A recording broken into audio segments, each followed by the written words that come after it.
தமிழ்நாட்டில் அதிமுக கட்சியைச் சேர்ந்தவர்கள்தான் முதலமைச்சராக பதவியேற்பார்கள் என அக்கட்சியின் பொதுச் செயலாளர் எடப்பாடி பழனிசாமி திட்டவட்டமாக தெரிவித்திருக்கிறார். மக்களை காப்போம், தமிழகத்தை மீட்போம் என்ற பெயரில் திருவள்ளூர் மாவட்டம் பொன்னேரியில் பரப்புரை மேற்கொண்ட அவர் திமுக கூட்டணியில் காங்கிரஸ் நீடிக்குமா என்பது கேள்விக்குறியாகி இருப்பதாக கூறினார். மேலும் தற்போது திமுக கூட்டணியில் சேர்ந்துள்ள தேமுதிக பொதுச் செயலாளர் பிரேமலதா விஜயகாந்த் துணை முதலமைச்சர் பதவி வழங்கும் கூட்டணியில்தான் சேருவேன் என அறிவித்திருந்ததாக சாடினார்.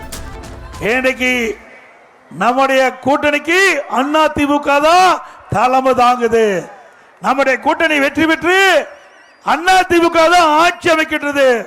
இன்றைக்கு அதிமுக கட்சி சேர்ந்தவர் தான் முதலமைச்சர். அதுதான் நம்ம கூட்டணியுடைய நிலைப்பாடு.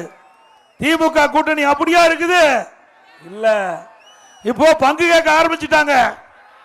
கூட்டணியில குழப்பம். காங்கிரஸ் திமுக கூட்டணி விரிசல் ஏற்பட்டு விட்டது. இன்னும் முழுமை பெறல.